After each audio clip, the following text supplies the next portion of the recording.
রাজার নীতির রাজনীতি করি। 5ই আগস্টের পরবর্তী ঘটনাগুলো মনে রেখে একটু রাজনীতি করি। জনগণের ন্যায্য অধিকার নিয়ে লড়াই সংগ্রাম করার জন্য হচ্ছে রাজনীতি। 5ই আগস্টের পরে বলে না এতে কট হয়ে গেছে, হাতে কট হয়ে গেছে। সবাই ভালো হয়ে যান আল্লাহর হস্তে। বাংলাদেশের সুন্দর একটা বাংলাদেশ। ভাইয়েরা ও ভাইয়েরা, রাজনীতি করবেন কেন? রাজনীতি করার সমস্যা নাই, রাজার নীতির রাজনীতি করি।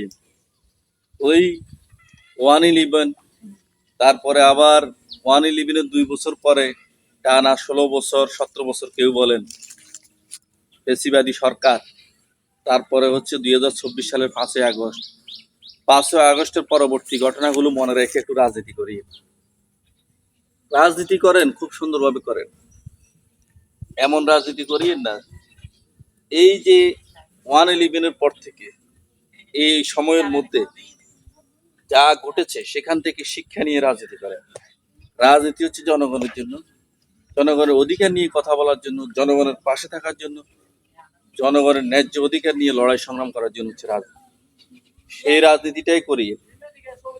নাইলে ওই কট 5ই আগস্টের পরে বলে না এতে কট হয়ে গেছে, হাতে কট হয়ে গেছে। আমি কারো নাম টাম করলাম না আর কি। এভাবে কট হয়ে যাবেন, কট হওয়ার রাজনীতি আর করিয়েন না। সবাই ভালো হয়ে যান আল্লাহর হস্তে। বাংলাদেশের সুন্দর একটা বাংলাদেশ হিসাবে প্রত্যেকের জায়গা থেকে, প্রত্যেকের অবস্থান থেকে আমরা চেষ্টা করি যেন সুন্দর একটা আগামীর বাংলাদেশ হয়। ধন্যবাদ আপনাদের সবাইকে।